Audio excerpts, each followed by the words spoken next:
English ವಾಕ್ಯಗಳಲ್ಲಿ went on ಹೇಗೆ ಬಳಸಬೇಕು?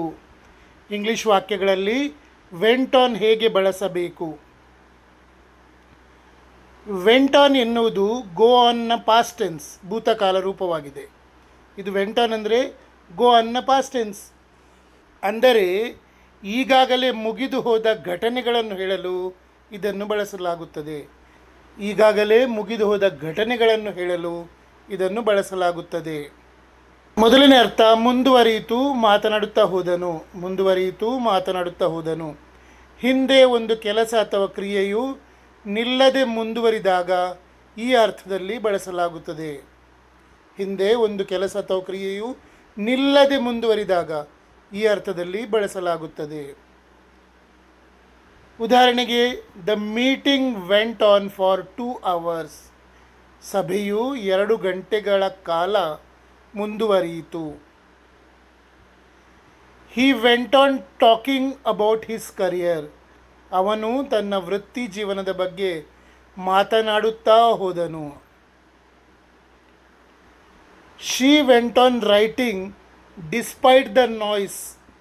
ಗದ್ದಲವಿದ್ದರೂ ಅವಳು ಬರೆಯುವುದನ್ನು ಮುಂದುವರಿಸಿದಳು. The rain went on all through the night. ರಾತ್ರಿ ಇಡೀ ಮಳೆ ಮುಂದುವರಿಯಿತು, ಅಂದರೆ ಸುರಿಯುತ್ತಲೇ ಇತ್ತು. They went on walking until they reached the station. ಅವರು ನಿಲ್ದಾಣವನ್ನು ತಲುಪುವವರೆಗೆ ನಡೆಯುತ್ತಲೇ ಹೋದರು.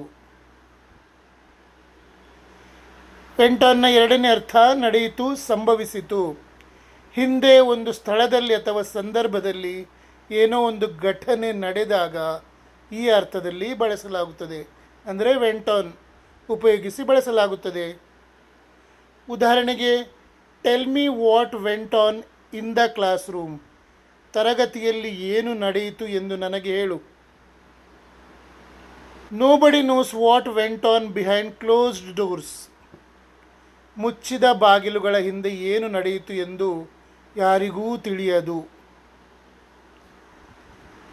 I want to know what went on at the party yesterday. ನಿನ್ನೆ ಪಾರ್ಟಿಯಲ್ಲಿ ಏನು ನಡೆಯಿತು ಎಂದು ನಾನು ತಿಳಿಯಲು ಬಯಸುತ್ತೇನೆ. A lot of changes went on in the company last year. ಕಳೆದ ವರ್ಷ ಕಂಪನಿಯಲ್ಲಿ ಸಾಕಷ್ಟು ಬದಲಾವಣೆಗಳು ನಡೆದವು. ಗಮನಿಸಿ, ಇಲ್ಲಿ ವೆಂಟ್ ಆನ್ ಬದಲಿಗೆ ಟುಕ್ ಪ್ಲೇಸ್ ಅಥವಾ ಹ್ಯಾಪನ್ಡ್ ಎಂದು ಅರ್ಥೈಸಬಹುದು. ಉದಾಹರಣೆಗೆ, something strange vent on in that empty house.